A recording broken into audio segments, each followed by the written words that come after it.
Bismillahirrahmanirrahim. Assalamualaikum warahmatullahi wabarakatuh. Alhamdulillahirabbil alamin. Wassalatu wassalamu ala asyrafil anbiya'i wal mursalin sayyidina maulana Muhammadin wa ala alihi wa sahbihi ajmain. Amma ba'du. Pertama-tama mari kita panjatkan puja serta puji syukur kita kehadirat Allah Subhanahu wa taala yang telah memberikan kita nikmat hingga sampai saat ini kita bisa berkumpul di tempat yang berkah ini. Alhamdulillahirabbil alamin. Kedua kalinya salawat serta salam atas junjungan alam Nabi besar kita Muhammad sallallahu alaihi wasallam, sang revolusioner sejati yang telah membawa kita dari alam yang gelap gulita menuju alam yang terang benderang yang lazimnya kita sebut nazlul wadi dan nur, yakni ad-dinul Islam. Baik, yang saya hormati di sini Ustaz Fitrah Saputra SPD, kemudian Ketua Umum UKKI Dasamu dan semua pengurus UKKI Dasamu, singkatnya hadirin yang berkesempatan hadir pada kajian Daurah Khatib pada sore hari ini. Izinkan saya berkenalkan diri. Nama saya Zainul Kiram. Saya di sini sebagai MC dan sekaligus moderator. Dan izinkan saya membacakan susunan acara terlebih dahulu. Pertama, mari kita buka kajian pada sore hari ini dengan sama-sama membaca basmalah. Bismillahirrahmanirrahim. Acara kedua, lantunan ayat suci Al-Quran yang akan dibacakan oleh Akhina Rusdianto. Kepadanya kami persilakan.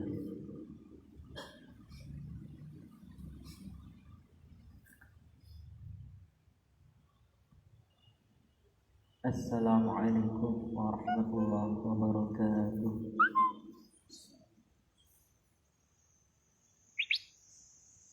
A'udzu billahi minasyaitonir rajim.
الرسول إن كنتم تؤمنون بالله واليوم الآخر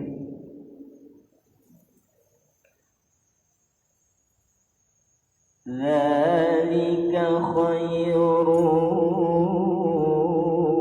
وأحسن تأويلا.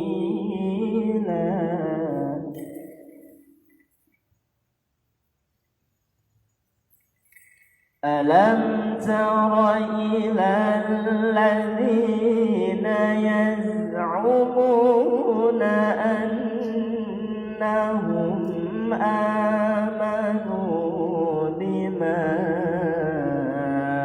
أنزل إليك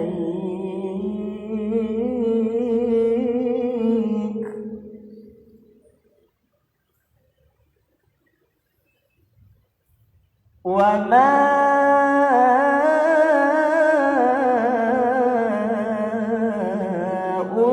أنزل من قبلك يريدون أن يتحاكموا إلى الطاغوت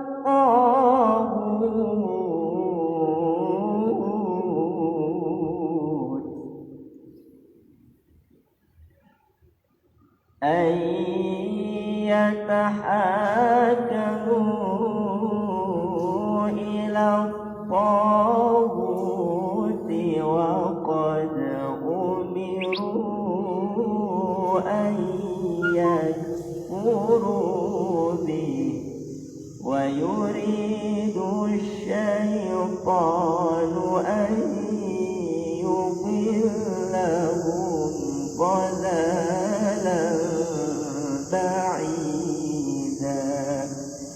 صدق الله العظيم. والسلام عليكم ورحمة الله وبركاته. Sadaqallahu. Terima kasih saya ucapkan kepada Akhina Rusdianto. Kemudian langsung saja Ibu-Ibu sekalian, kita masuk kepada acara inti penyampaian materi. Tapi sebelumnya kepada Ibu-Ibu sekalian untuk mempersiapkan alat tulis terlebih dahulu, karena nantinya setelah penyampaian materi akan ada tanya jawab. Kemudian kepada Ibu-Ibu yang belum berwudu agar berwudu terlebih dahulu. Baik, langsung saja Anda persilahkan kepada Ustaz Fitrah Samudra SPD untuk menyampaikan materi tentang Daurah Khadir. Kepadanya Anda persilahkan. Bismillahirrahmanirrahim. Assalamualaikum warahmatullahi wabarakatuh. Alhamdulillahi rabbil alamin, wassalatu wassalamu ala asyrafil anbiya'i wal mursalin sayyidina wa maulana Muhammadin wa ala alihi wa sahbihi ajma'in. Allahumma salli wa sallim wa barik ala nabiyyina wa habibina wa qurrata a'yunina nabiyina Muhammadin sallallahu alaihi wasallam wa ala alihi wa sahbihi ila yaumil qiyamah. Alhamdulillah, Bapak sekalian, para mahasiswa, mahasiswi, muslim muslimah yang berkesempatan hadir pada sore hari ini maupun yang mengikuti lewat akun Instagram @tasamuh. Mudah-mudahan semua kita senantiasa diberikan kesehatan, keafiatan oleh Allah Subhanahu wa taala. Kita niatkan sebagai modal kita untuk beribadah, sanggup kita beribadah kepada Allah Subhanahu wa taala. Salawat salam pada junjungan alam Nabi zaman Nabi Muhammad sallallahu alaihi wasallam. Baik, adik-adikku sekalian dirahmati Allah, sebagaimana tema yang diberikan oleh panitia, insyaallah kita akan membahas tentang salah satu kewajiban bil khusus bagi para muslim laki-laki, yaitu salah satu kewajiban usbu'iyah kita, kewajiban pekanan kita, yaitu melaksanakan ibadah salat Jumat, yang di dalamnya ada salah satu rangkaian yang menjadi rangkaian yang tidak terpisahkan dari sholat Jumat yang merupakan syarat ya sahnya sholat Jumat, yaitu adanya khutbatain, adanya 2 khutbah. Dan tentu ini menjadi salah satu tugas nanti bil khusus bagi para muslim ya, bagi para ikhwan ya, yang suatu saat nanti bisa jadi akan mengambil bagian menjadi khotib. Ya, saya yang menyampaikan materi ini pertama kali menjadi khotib dulu ketika KKN tahun 2005. Jadi biasanya anak KKN apalagi di tempat yang agak jauh dari kota ya itu biasanya dijadwalkan oleh Pak Kadus ya. Jadi siap-siap nanti kalau yang KKN ini harus ada yang siap jadi khotib. Ya alhamdulillah sejak saat itu sampai dengan sekarang masih ya menjadi khotib. Nah, ini jadi insyaallah yang menyampaikan juga adalah praktisinya ya. Jadi tidak hanya sekedar teori saja tapi juga praktek yang kita alami sehari-hari atau setiap Jumat. Nah insyaallah kemudian yang putri juga yang hadir, yang akhwat, mudah-mudahan ini juga menjadi ilmu ya bisa disampaikan nanti pada keluarganya yang ukuran yang laki-laki sehingga bisa diamalkan juga, mudah-mudahan menjadi amal saleh untuk kita. Baik, singkat saja kita akan ringkas ya. Yang pertama kita mulai dengan sejarah Jumat dulu. Ya, sholat Jumat, ya apa dimaksud dengan sholat Jumat?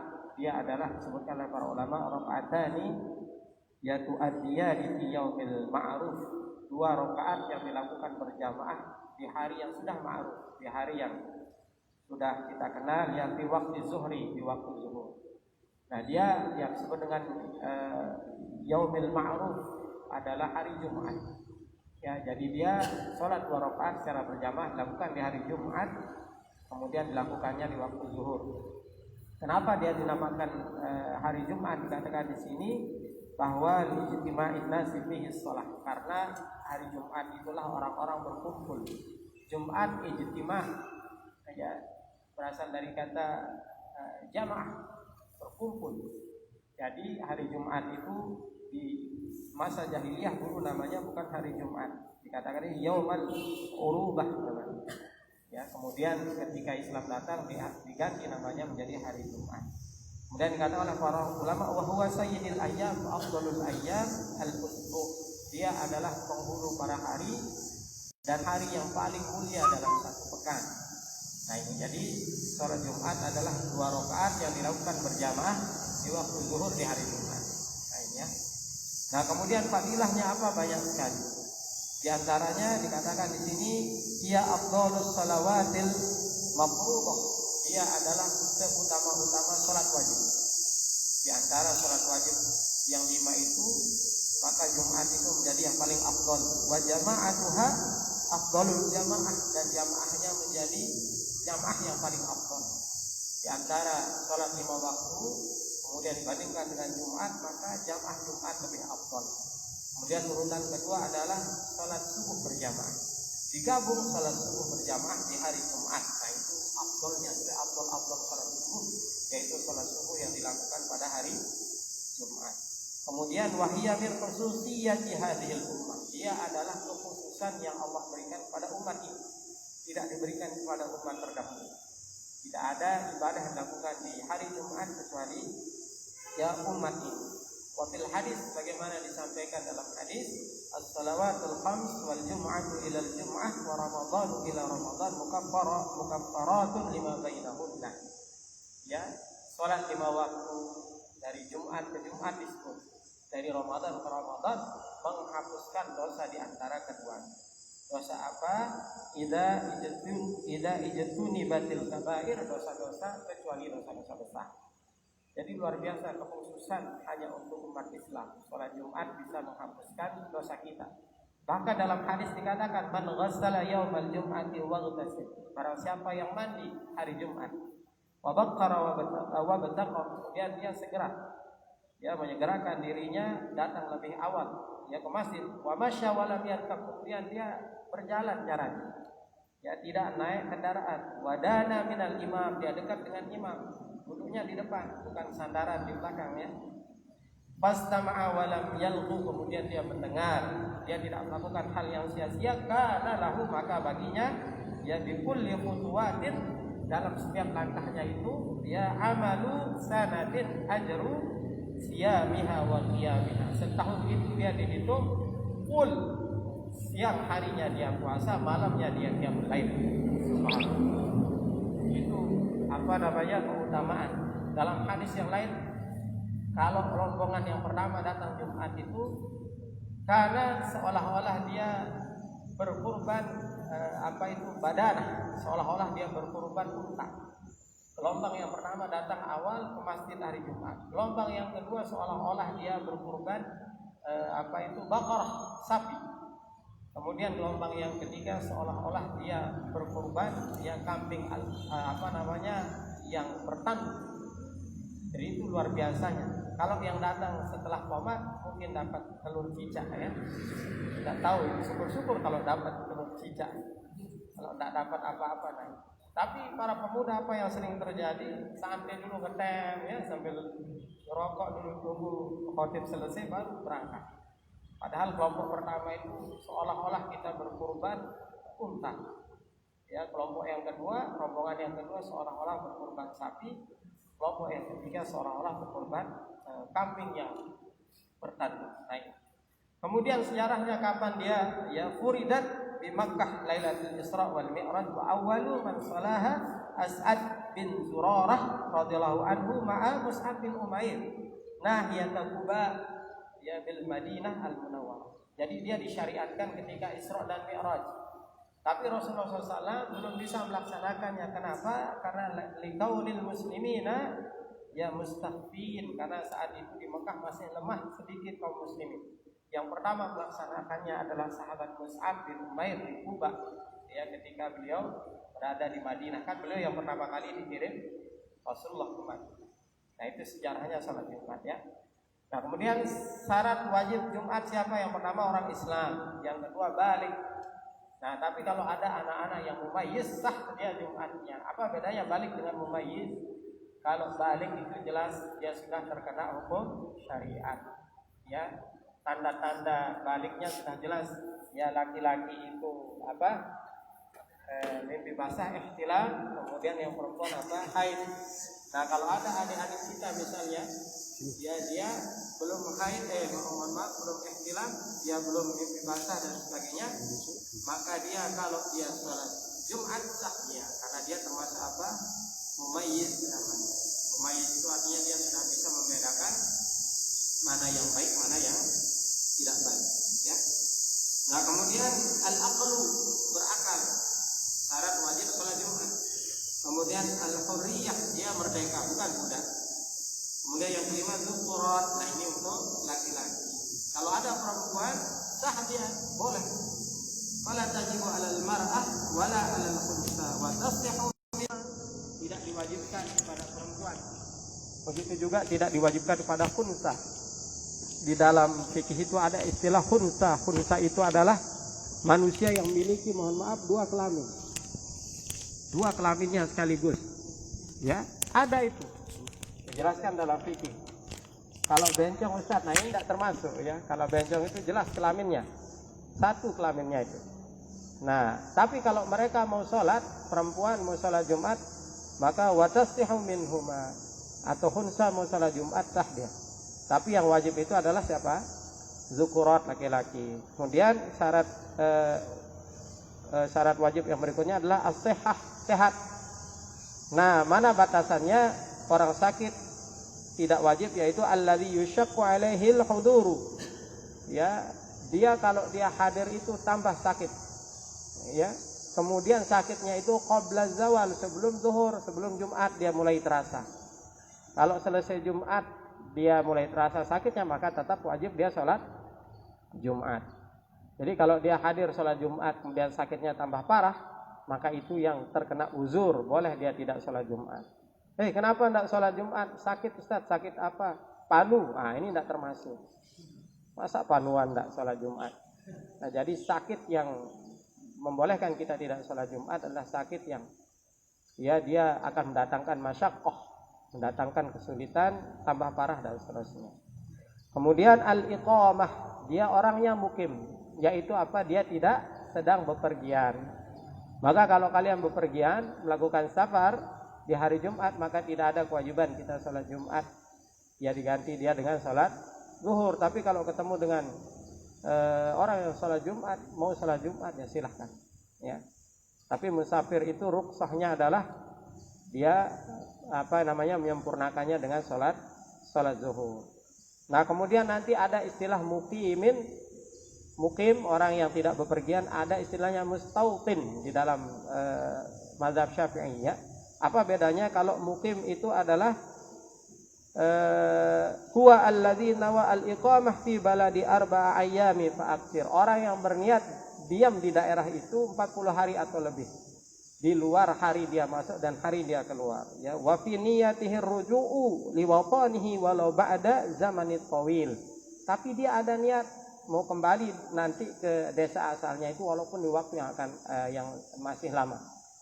Contohnya ada yang dari Lombok Timur, dia di Mataram kan? Oh, kos di Mataram, maka dia mukim selama dia berniat 40 hari tinggal di sini. Mukim dia. Nanti saya balik Ustaz habis semester. Nah, maka dia mukimin namanya. Kalau mustautin adalah apa? Huwa alladzi la yaz'anu la yusafiru dhaifan wala syata'an ila lihajah.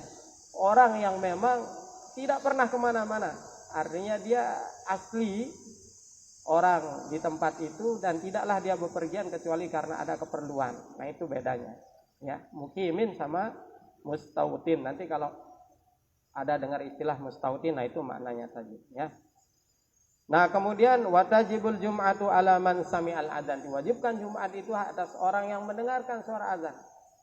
Kemarin ada jamaah yang bertanya pada saya, Ustaz, di Kanada itu saya kalau mau Jumatan 80 km naik kereta api. Nah maka saya bilang tidak ada kewajiban Bapak, karena salah satu yang mewajibkan orang Jumatan itu adalah kalau dia bisa mendengar azan. Ini masjidnya jauh sekali, maka tidak ada kewajibannya. Nah ini. Nah kemudian kita masuk sekarang ke syarat ya sholat Jumat. Syaratnya ada 6. Sholat Jumat ini boleh didirikan. Yang pertama antuqamu fi ya hittatil balad. Dia didirikan di tempat yang ada penduduknya. Yang ada penduduknya atau di tempat yang kita belum dihitung musafir. Ya antum misalnya pergi dari Gomong ya, pas Jumatnya ketemu di mana misalnya di Cakra. Nah, maka itu masih kewajiban kita sholat Jumat karena jaraknya itu belum mencapai musafir. Itu maknanya.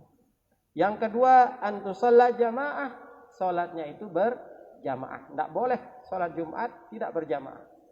Kalau sholat Idul Fitri, Idul Adha, boleh sendirian di rumah. Apalagi kemarin masa pandemi itu ya kita dianjurkan oleh pemerintah ya. Tapi kalau sholat Jumat harus berjamaah. Yang ketiga, antakuna jama'atu arba'in. Nah ini menurut mazhab Syafi'i berat. Hendaklah orang yang sholat Jumat itu 40 orang ahraran merdeka ya zukuran ya laki-laki ya, kemudian balighin balik ya mustautin dan dia mustautin orang asli. Ini berat dalam mazhab Syafi'i. Tapi dijelaskan oleh para ulama dalam masalah peserta sholat Jumat ini ada berapa? Ada arba'una qaulan, ada 40 pendapat. Yang pertama pendapat yang mengatakan 2 orang sudah boleh sholat Jumat, sampai dengan pendapat yang mengatakan 40 orang au aksir atau lebih. Jadi masalah orang ini ada ada pendapat yang sangat beragam dari para ulama. Jadi mazhab Syafi'i sendiri, kita yang mayoritas di Indonesia ini tidak membatasi 40. Karena nanti serem syarat sahnya khutbah itu antum didengarkan oleh 40 orang. Tapi apa yang terjadi di kampung-kampung kita, begitu naik khotib itu baru 1 saf kan? Jamaah, kalau kita merujuk ke aslinya itu belum sah itu khutbahnya karena belum 40 orang yang dengar. Ya. Nah, tapi karena ada 40 pendapat terkait dengan peserta sholat Jumat ini, maka ada keringanan yang diberikan oleh para ulama. Nah, ini ya.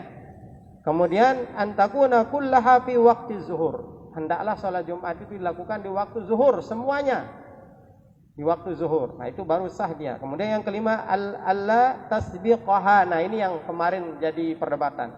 Alla tasbiqaha wala taqarinaha jum'atun fi zalikal balad. Tidak boleh dia bergiliran salat Jumatnya, tidak boleh bersamaan di satu tempat. Nah, ini kan kemarin ada pendapat dari siapa? Dari Ketua Dewan Masjid, ya, Bapak Yusuf Kalla, masih ingat itu? Yang karena pandemi ini kita bergelombang saja sip-sipan salat Jumat. Nah, itu dibahas oleh para ulama, ada yang membolehkan, ada yang tidak. Ya, dan ulama yang tidak membolehkan menggunakan pendapat ini, tidak boleh. Misalnya Masjid Babul Hikmah ini 2 kali Jumatan. Sekarang sip pertama dulu. Nanti setelah selesai kemudian lagi, tidak sah. Ya, tidak sah. Atau bersamaan dia, satunya di lapangan misalnya atau di auditorium, satunya di sini, maka tidak sah. Nah, ini jadi harus satu tempat. Ini kalau pendapat mazhab Syafi'i yang muktamad, ya. Nah, ini kemudian ayat taqaddamaha khutbatani, hendaklah dia dimulai dengan 2 khutbah. Ini syarat sahnya Jumat. Berarti kalau tidak khutbah tidak sah, ya. Nah, ini. Nah, sekarang kita masuk ke khutbahnya, ya. Rukun khutbah, kemudian syaratnya. Arkanul khutbatain khams, ya. Rukun khutbah itu ada 5. Nah, ini mohon diingat, ya, dicatat atau direkam ini bagi yang ikhwan bil khusus. Ini rukun khutbah. Rukun itu artinya apa? Kalau tidak terpenuhi maka tidak diterima daripada khutbahnya. Yang pertama, hamdulillahi fihima, mengucapkan puji syukur, ya, atau kalimat tahmid fihima, di 2 khutbah. Ya, fala ya budda min lafzi alhamdi.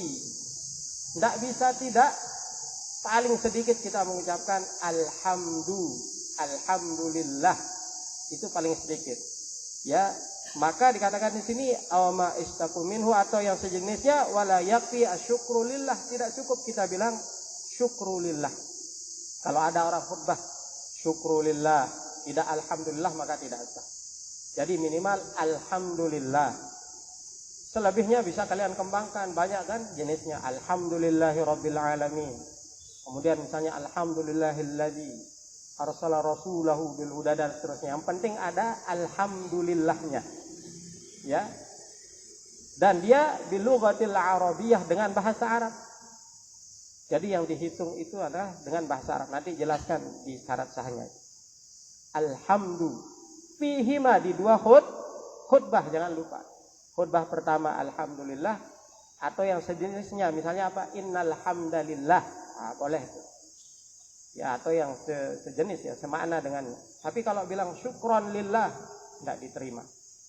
Ya, kemudian di khutbah yang kedua. Jadi di 2 khutbah mengucapkan, ya, tahmid. Yang kedua, sholatu ala nabi, bersolawat kepada Rasulullah SAW fihima, di 2 khutbah. Bukan di salah satunya, tapi di 2 khutbah. Bi ayyi sighah, ya, dengan apa? Dengan ucapan wala yakfi rahimahullahu Muhammadan, tidak cukup kita mengucapkan Allah merahmati Nabi Muhammad, atau sallallahu alaihi, tidak disebut namanya Allahumma salli wa sallim wa barik alaihi, tidak diterima. Kenapa? Karena tidak ada nama Nabi Muhammad. Paling minimal apa? Allahumma salli ala Muhammad, itu paling minimal. Harus bersolawat di 2 khutbah, ingat. Tadi itu tahmid di 2 khutbah. Kemudian rukun yang kedua adalah bersolawat di 2 khutbah. Kemudian yang ketiga, al-wasiyatu bittaqwa fihima, wasiat takwa di 2 khutbah, ya. Wa huwa imsalul awamir wa ijtinabun nawahi. Contohnya adalah mengajak orang untuk, ya, mengerjakan kebaikan, kemudian menghindari kemungkaran. Fala budda minal hassa ala ta'ah aw zuhri anil ma'siyati, ya. Dan dia tidak bisa tidak dengan mengajak orang, ya, untuk, ya, ke dalam ketaatan atau menghindari kemaksiatan. Dan wasiat ini dalam bahasa Arab. Nah, ini yang sering kejadian, yang sering membuat orang agak beda pendapat di masyarakat. Pada kesempatan yang mulia ini, saya berwasiat untuk diri saya pribadi dan kita semua, Marilah kita bersama-sama meningkatkan ketakwaan kita kepada Allah dan menjauhi kemaksiatan. Itu tidak termasuk wasiat yang menjadi rukun khutbah. Kenapa? Karena dia menggunakan bahasa Indonesia selain bahasa Arab. Maka yang termasuk mana? Yang paling sederhana itu, yang sering itu apa? Usikum wa iyaya bitaqwallah. Nah, kemudian bisa dilanjutkan, la'allakum turhamun, faqad fazal muttaqun, dan seterusnya ya.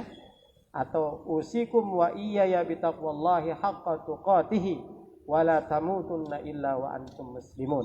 Nah, itu namanya wasiat takwa. Itu rukun. Kalau yang tadi pakai bahasa Indonesia itu tidak termasuk rukun. Bisa dipahami ya? Nah, kemudian rukun yang kelima adalah rukun yang keempat, qiraatu ayati minal Qur'an fi ihdahuma, membaca ayat Al-Qur'an di salah satu khutbah. Bisa di khutbah pertama, bisa di khutbah kedua. Nah, ini seringkali kadang kita tidak cek teks khutbah yang kita gunakan, ada apa enggak ayat Al-Qur'an yang kita baca di dalam teks itu. Ternyata hadis semua, enggak ada ayatnya, Ustaz. Nah, maka kita siasati dia di pembukaannya itu, kita usahakan membaca ayat. Ya, contohnya, Alhamdulillahirabbil alamin, wassalatu wassalamu ala Rasulillah sallallahu alaihi wasallam wa ala alihi wa sahbihi ajma'in. Ya, kemudian apa tadi? Ya, salawat, ya Allahumma salli ala sayyidina Muhammadin wa ala alihi wa sahbihi wa man tabi'ahum bi ihsanin ila yaumiddin. Usikum atau amma ba'du, usikum wa iyaya bitaqwallahi haqqa tuqatih wa la tamutunna illa wa antum muslimun. Nah, sebelum pakai bahasa Indonesia, usahakan baca ayat dulu. Siapa tahu di teksnya itu nanti tidak ada ayat Al-Qur'an. Wa qala Allah Ta'ala, a'udzu billahi minasyaitonir rajim, bismillahirrahmanirrahim. Gampang-gampang saja. Wal 'asri innal insana lafi khusr illa alladziina amanu wa 'amilus solihati wa tawassaw bil haqqi wa tawassaw bis sabr. Sudah terpenuhi dia. Ya, karena nanti rukun yang kelima itu ad-du'a lil mu'minina fis tsaniyah. Doa kepada kaum muslimin di khutbah yang kedua. Nah, ini cara kita mensiasatinya ya.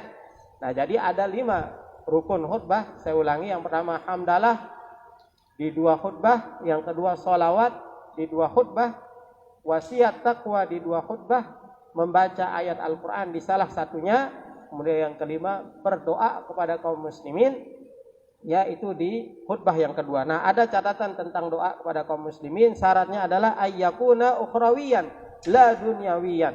Doa kita itu untuk urusan akhirat, bukan untuk urusan dunia. Allahumma ighfir lil muslimina wal muslimat. Itu yang paling yang paling umum.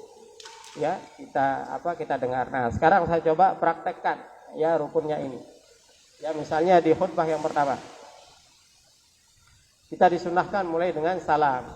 Ya, assalamualaikum warahmatullahi wabarakatuh. Kemudian kita duduk, yaitu sunnah. Nah, kemudian kita mulai, kalau dia 2 kali azan, kalau dia sekali azan berarti langsung. Ya, azan dulu, kemudian kita salam, kemudian kita langsung khutbah. Misalnya nih, alhamdulillah. Nah, ada yang diulangi, ya bisa diulangi, bisa tidak sebenarnya. Alhamdulillahirabbil alamin. Alhamdulillahilladzi hadana li hada wa ma kunna linahtadiya laula an hadanallah. Nah, sering kemudian yang berikutnya orang bersyahadat. Syahadat itu tidak rukun. Jadi kalau orang mengucapkan mau tidak, itu tidak mempengaruhi. Tapi kebiasaan kita syahadat kan? Asyhadu an la ilaha illallah wahdahu la syarikalah wa asyhadu anna Muhammadan abduhu wa rasuluhu alladzi la nabiyya ba'dah. Allahumma shalli ala sayyidina Muhammadin wa ala alihi wa sahbihi ajma'in. Amma ba'du, faya ayyuhal hadirun, usikum wa iyaya bitaqwallahi haqqa tuqatih wa la tamutunna illa wa antum muslimun. Wa qala Allah Ta'ala fil Qur'anil Karim, a'udzu billahi minasyaitonir rajim, bismillahirrahmanirrahim. Qul huwallahu ahad, Allahus samad, lam yalid wa lam yulad wa lam yakul lahu kufuwan ahad. Nah, selesai sudah rukunnya. Setelah itu terserah antum mau menyampaikan tentang apa, ya. Pada kesempatan ini saya ingin menyampaikan tentang keutamaan menikah misalnya. Ya, silakan terus disampaikan. Nah, kemudian diakhiri dia dengan istighfar. Bisa aqulu qauli hadza wa astaghfirullahal azim li wa lakum wa lisairil muslimina wal muslimat fastaghfiruh innahu wal ghafurur rahim. Selesai sudah. Atau biasanya barakallahu li wa lakum fil Qur'anil azim dan seterusnya. Boleh. Atau kalau enggak hafal ya astaghfirullahaladzim alladzi la ilaha illa huwal hayyul qayyum wa atubu ilaih. Cukup. Nah, ini ya. Kemudian di khutbah yang kedua tinggal ditambah saja dengan apa? Dengan doa untuk kaum muslimin. Sudah tadi sama urutannya, tinggal ditambah Allahumma ighfir lil muslimina wal muslimat. Kemudian untuk khutbah di tempat yang sudah agak kondusif ya, itu sunnah bagi khatib ketika berdoa itu ya, yaitu dengan cara apa? Dengan cara memberikan isyarat dengan jarinya, dengan telunjuknya. Ketika berdoa Allahumma ighfir lil muslimina wal muslimat begini. Tapi kalau di tempat yang belum lazim ya sudah tidak perlu ya. Jadi disesuaikan nanti. Ya, kemudian penutupnya juga sama. Nah, ini ya. Jadi sederhana cuman 5 ya. Nah, kemudian berikutnya syarat sahnya. Tadi rukunnya nih, sudah. Sekarang syarat sahnya 2 khutbah. Yang pertama zukurat, orang yang khutbah itu laki-laki. Yang kedua at-taharatu 'anil hadasain. Dia suci dari 2 hadas, asghar wal akbar. Ya, baik hadas kecil maupun besar. Yang ketiga at-taharatu 'anin najasah.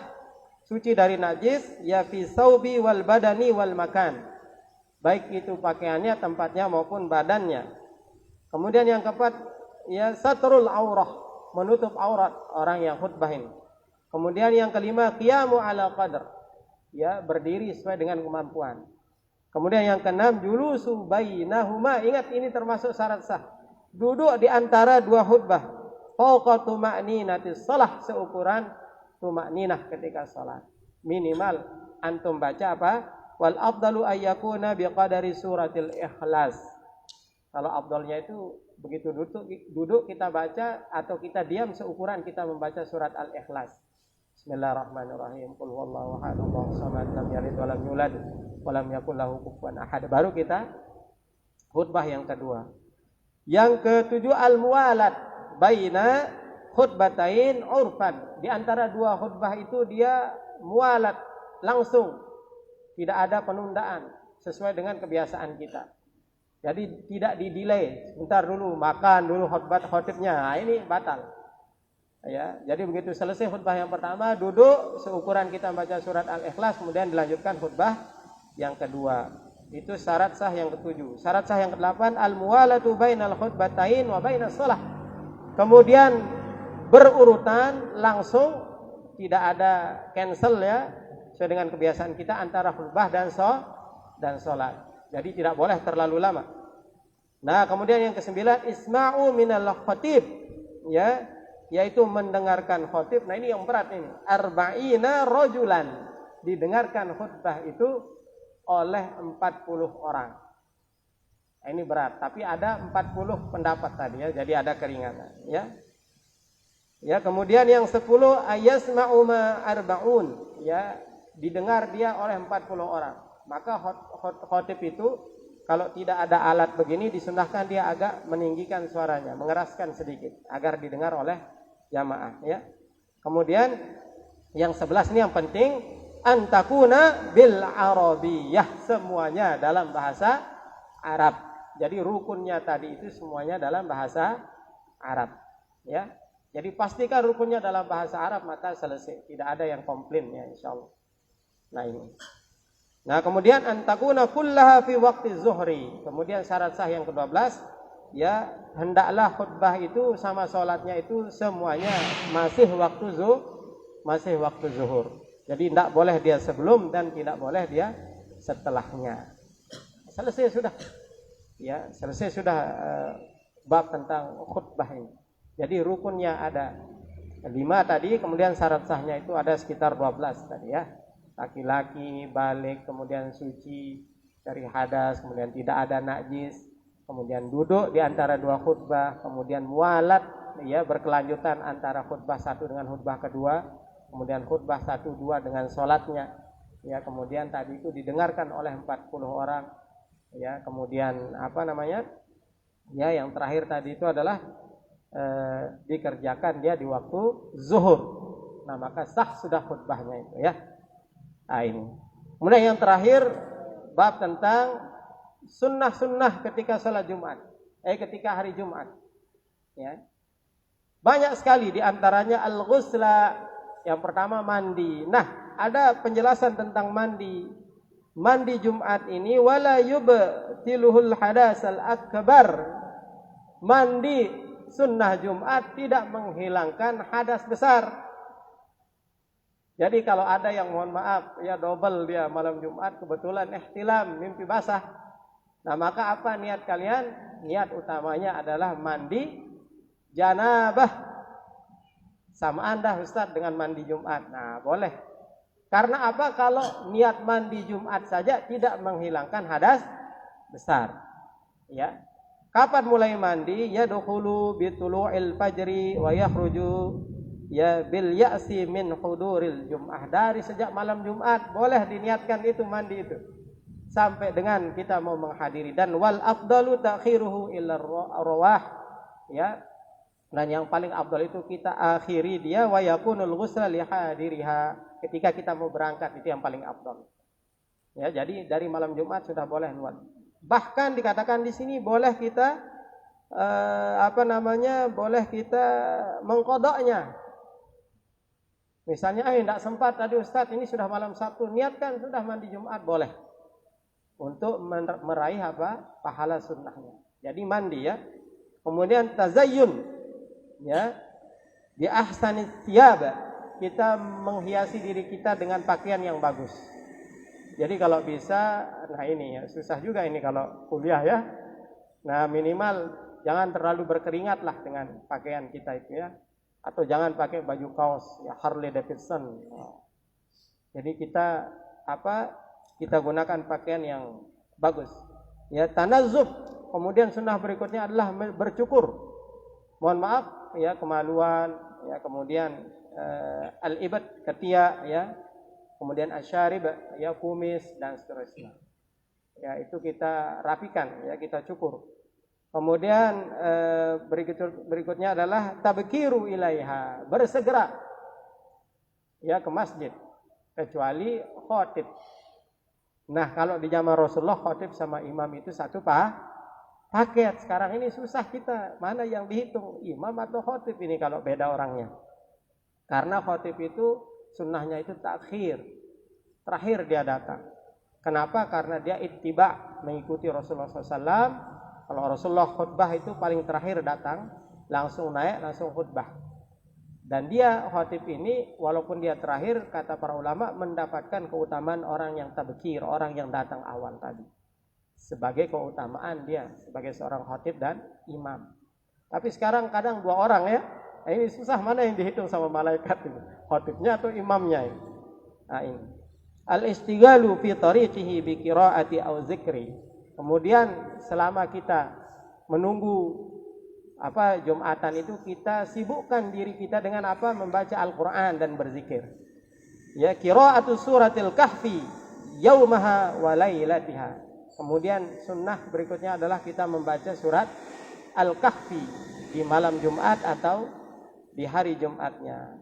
Al-iktsaru minas sholawati 'alan nabi. Kemudian kita memperbanyak sholawat kepada Rasulullah SAW. Ada hadis, kemarin ada salah seorang dari antum mungkin yang bertanya pada saya, ternyata saya cek, yaitu hadisnya itu sampai derajat hasan gitu. Ada salah satu sholawat yang kata Rasulullah kalau kita membacanya 80 kali, maka Allah SWT akan menghapuskan dosa kita 80 tahun. Ya, nah ini bagi yang mengatakan, ada ulama juga yang mendhaifkan. Apa bunyi sholawatnya? Allahumma sholli ala Muhammadin abdika wa nabika wa rasulika nabiyil ummi. Itu sederhana sekali. Itu dibaca 80 kali di hari Jumat, maka Allah akan mengampuni dosa kita 80 tahun. Itu redaksi hadisnya. Ya, atau sholawat ya secara umum kita memperbanyak, bil khusus di hari Jumat ya. Nah, kemudian al-insatu, kita bersemangat, wal istima'u, kemudian kita mendengar ila khutbah, mendengar khutbah. Jangan sampai datang pakai sleep mode ya. Mode tidur ini. Innal hamdalillah benar. Bangunnya sudah ibadallah, innallaha ya'murukum bil 'adli wal ihsan. Mantap ini ya. Luar biasa. Bahkan ada yang enggak dengar sama sekali. Ya, bangun-bangun sudah sholat. Akhirnya habis sholat komplain dia. Wah, sesat ini masjid ini katanya. Kenapa enggak ada khutbahnya? Ente yang tidur. Dikira enggak ada khutbahnya. Padahal dia tidur. Nah, ini bahaya, ya. Kemudian tahiyatul masjid sunnah. Nah, ini apa namanya? Ada ikhtilaf dari kalangan para ulama tentang tahiyatul masjid dan qobliyah Jumat. Ada yang mengatakan tidak ada qobliyah Jumat. Ya, pendapat mengatakan tidak ada qobliyah Jumat. Rasulullah datang langsung apa? Langsung khutbah naik. Nah, kemudian dibahas oleh para ulama. Jadi, kelompok yang kedua para ulama termasuk di mazhab Syafi'i mengkias ya hukum qobliyah Jumat dengan hukum qobliyah zuhur. Karena Jumat itu adanya di waktu zuhur. Zuhur ada enggak qobliyahnya? Nah, maka Jumat juga ada qobliyahnya. Tapi karena kekhususan mustaqilah katanya dia adalah ibadah yang terikat Jumat ini, maka diberikan perbedaan oleh ulama fikih mazhab Syafi'i bil khusus yang saya tahu. Apa perbedaannya? Kalau khotib sudah naik ke mimbar, kemudian antum baru datang, sunnahnya cuma satu, yaitu apa? Salat tahiyatul masjid khafifan, ringan. Tidak usah baca al-a'la, ya. Kalau al-Fatihah saja sudah, atau al-Fatihah qul ya ayyuhal kafirun, kemudian rakaat kedua al-Fatihah qul huwallahu ahad. Setelah itu duduk dengarkan khutbah. Tidak ada salat qobliyah. Tapi kalau kita datang sebelum khatib, maka tahiyatul masjid dan qobliyah. Nah, di sana tempat dia istilahnya itu dibuat jalan tengahnya oleh para ulama, ya. Jadi kalau sudah naik khatib itu tidak ada qobliyah. Yang ada hanya satu, yaitu apa? Tahiyatul masjid, ya. Nah, kemudian berikutnya adalah memperbanyak doa. Wah sekalian, di hari Jumat itu memperbanyak doa. Tempat kita memperbanyak doa itu banyak sekali. Ya, dikatakan di sini ada yang mengatakan di antara dua khutbah tempat mustajabnya doa. Kemudian spesialnya kalau hari Jumat tidak perlu antum ucapkan doa itu. Jadi di antara dua khutbah antum berdoa di dalam hati, itu sudah termasuk doa. Kemudian ada yang mengatakan di akhir waktu di hari Jumat, yaitu ba'da asar. Itu waktu yang utama untuk kita berdoa. Ya. Kemudian menurut hadis yang umum juga di antara azan dan iqamah. Ya, intinya kita memperbanyak doa di hari Jumat itu. Itu salah satu sunnah dari Rasulullah sallallahu alaihi wasallam. Ya. Kemudian al-ityanu bil musabbi'ati ba'daha. Kemudian setelahnya juga ya kita bersemangat setelah salat Jumat itu. Jangan langsung pergi. Ya, zikir dulu. Ya, berdoa dan seterusnya. Nah, ini ya. Nah, ini beberapa sunnah sekalian rahmat Allah Subhanahu wa taala. Mudah-mudahan bermanfaat. Masih banyak lagi di antara di sini masyu ilaiha ma'as sakinah wal waqar. Ya, kemudian kita berangkat ke masjid itu juga sakinah, tenang, jangan terburu-buru ya. Kemudian termasuk juga sunnah itu adalah ziaratul kubur ya, kita ziarah kubur di hari Jumat ya. Kemudian taharri, semangat ya menghadiri jamaatul fajri al-jum'ah, semangat menghadiri salat subuh berjamaah di hari Jumat, itu juga adalah sunnah dari Rasulullah SAW. Nah, ini dulu ya pembahasan kita tentang khutbah secara singkat ya, dan Jumat secara umum ya. Mudah-mudahan bisa dipahami dan mudah-mudahan kita bisa praktek. Nah, tadi saya usulkan kepada kepada panitia ya, setelah ini mungkin bisa diadakan khutbah kontes ya.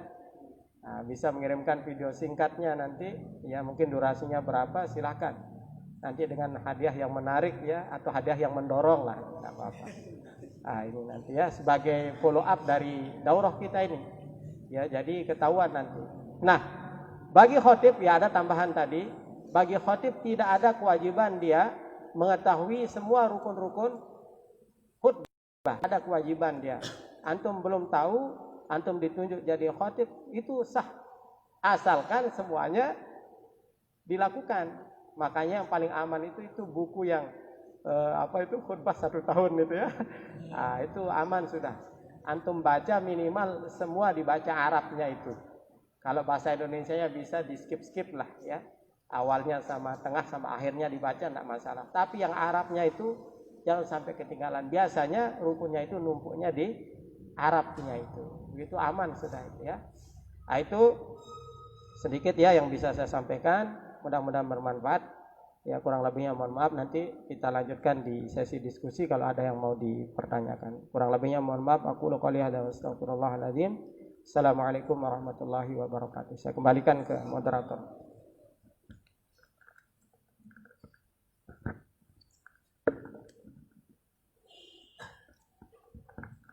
Terima kasih atas penyampaian materinya, Ustaz. Untuk ikhwah fillah sekalian yang ingin bertanya, ya, yang di rumah juga yang ikut melalui IG, saya persilahkan. Mungkin berapa penanya? 2. Silahkan. 3.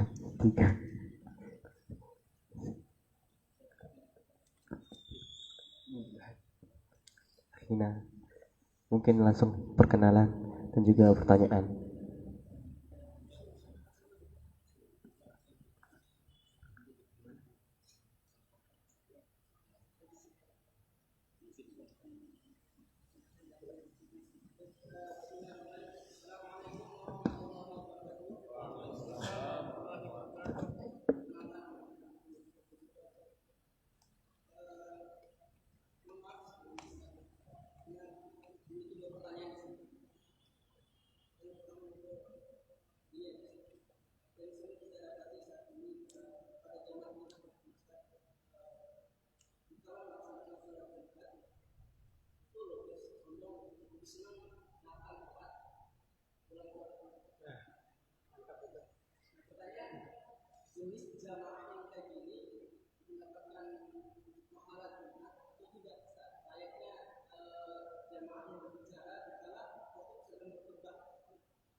Pertanyaan dari akhwat Ustaz. Bismillah, afwan Ustaz, izin bertanya, apakah 5 rukun khutbah Jumat tadi juga merupakan rukun khutbah di sholat Id, Idul Fitri atau Idul Adha?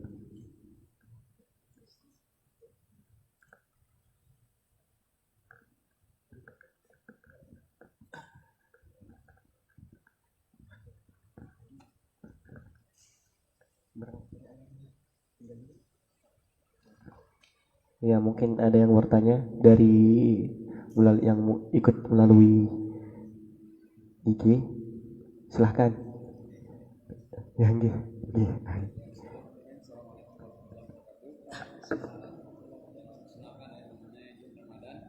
Langsung saja Ustaz, terkait pertanyaan ini, lebih khususnya pada syarat khutbah tadi ya, syarat rukun ya, syarat khutbah ada 5 yang disebutkan tadi Ustaz.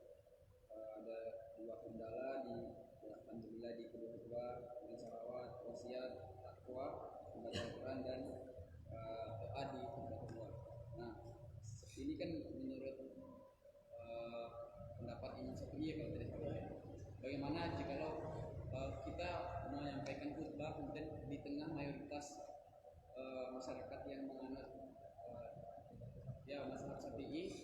dibawakan dia kayak Maliki atau Hambali lainnya, karena sempat terjadi seperti itu di kampung aneh, dia hampir kacau gitu gara-gara beda pendapat seperti ini. Misalnya kalau di Maliki kalau tidak salah dia syaratnya cuma satu seperti itu, menyampaikan pesan ketakwaan. Nah, tidak adanya sholawat itu dipermasalahkan, dan tidak adanya hal-hal yang 5 tadi seperti itu Ustaz. Itu seperti apa kira-kira tindakan kita atau sebenarnya seperti apa? Mungkin itu saja. Baik, akan dijawab oleh Ustaz. Bismillahirrahmanirrahim.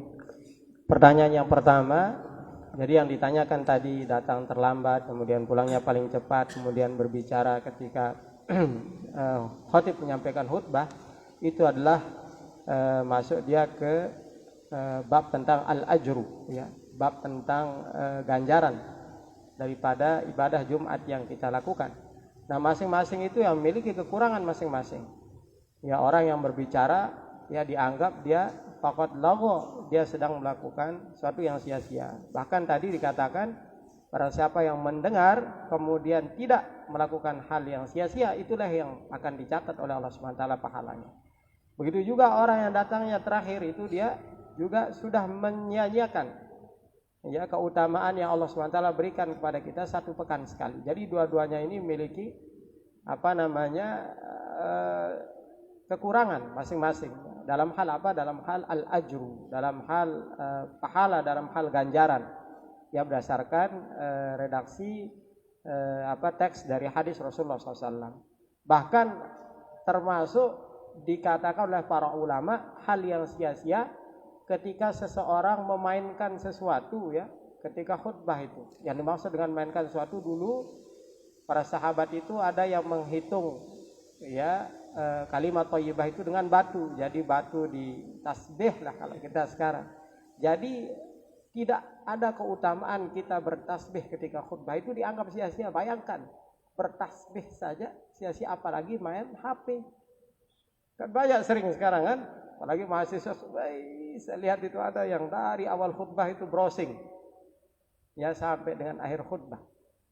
Nah, maka ini masalah al-ajrunya.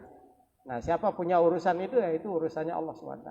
Tapi zahir kita lihat dia telah menyanyiakan hari Jumatnya, begitu ya. Nah, adapun sekarang ya keabsahan daripada ibadahnya itu sah. Ya, jadi tetap sholat Jumatnya itu dihitung sah. Ya, artinya apa? Dia sudah menunaikan kewajibannya. Nah, pahalanya berapa? Nah, itu yang tadi tergantung dari ya amalan-amalan yang kita lakukan. Demikian ya. Jadi dia babnya itu bagian al-ajru. Adapun ibadahnya itu dihukumi sah insyaallah. Ya, selama dia mengikuti ya salat Jumat itu. Nah, nanti beda lagi kalau kita bahas yang lebih luas lagi. Ada orang telat datang pas salat. Dia datangnya itu tergantung sekarang nih. Ya, dapat rakaat kedua apa enggak? Nah, kalau dia telat 1 rakaat gimana?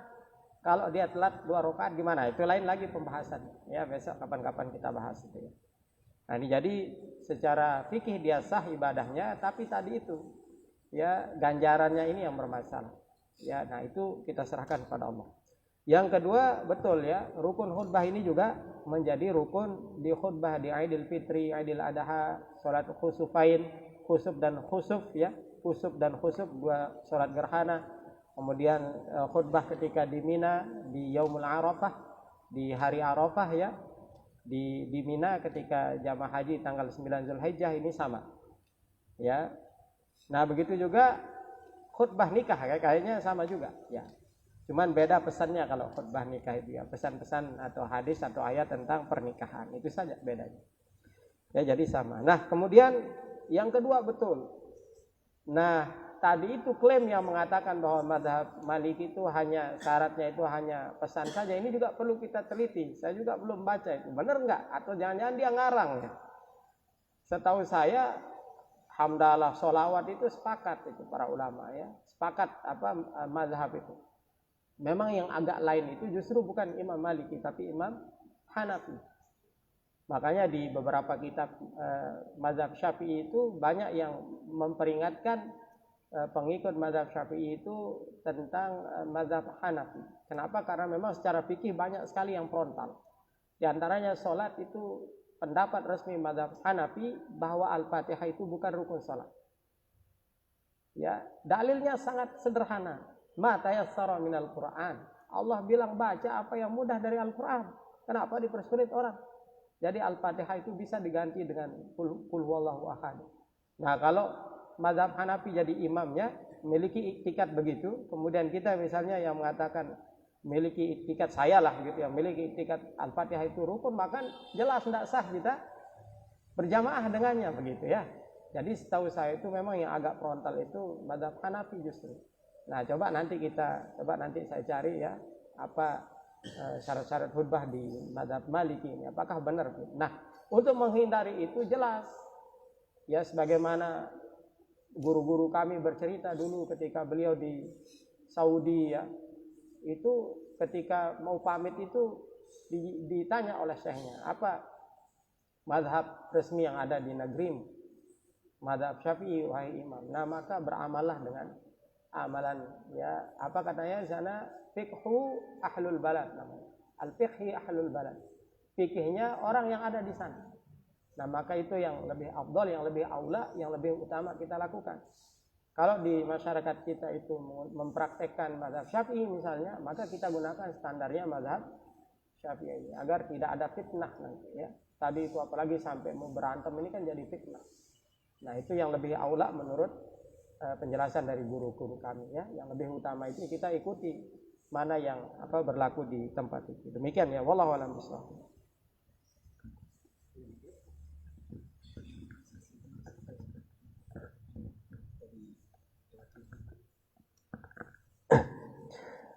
Baik ikhwah, saya buka sesi 2, sesi tanya jawab. Telepon pertama saya bacakan teman kita yang ikut lewat IG ya. Bismillahirrahmanirrahim. Perkenalkan, saya Aziz Pasaribu. Ada beberapa masjid yang menggunakan 2 azan pada pelaksanaan sholat Jumat, tetapi ada juga yang hanya sekali. Bagaimana hukumnya, Ustaz? Silahkan, Khaldi.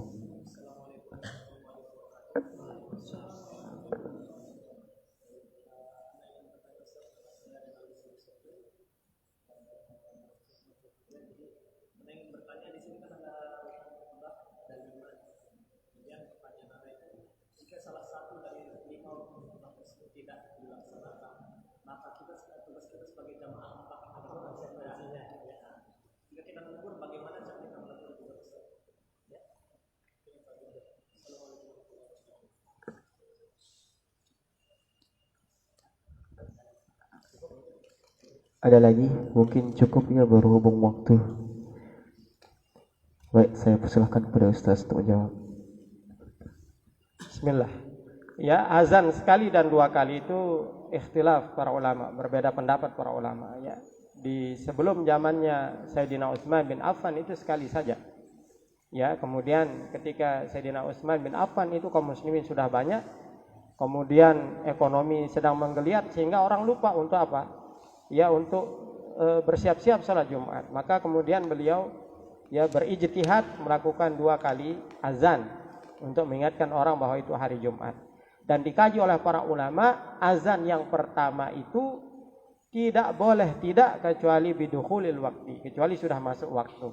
Jadi azan yang pertama itu adalah di waktu zuhur, bukan sebelum zuhur.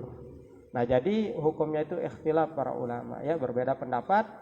Menggunakan 1 kali, 2 kali itu dua-duanya insya Allah itu dipayungi dalam hukum oleh para ulama, jadi dia diperbolehkan. Ya, silahkan saja, tidak ada masalah ya. Tidak ada yang saling mengingkari. Nah, kemudian yang kedua tentang kalau ada yang lupa, maka bagaimana caranya? Itulah kita disunahkan tadi dana minal imam. Ya, kita dekat dengan imam tadi itu, maka mudah kita. Pak Haji, sholawatnya belum? Langsung saja. Ya, sebelum dia turun dari mimbar. Nah, tertib itu ada dua pendapat para ulama. Harus tertib kayak tadi itu hamdalah, kemudian sholawat ya, kemudian apa wasiat, kemudian ayat. Harus tertib begini. Ada juga yang mengatakan tidak mesti mana-mana duluan dah. Ya, hamdalah setelah hamdalah itu mana-mana duluan. Yang penting empat-empatnya terus. Nah, ternyata sholawat dia lupa misalnya.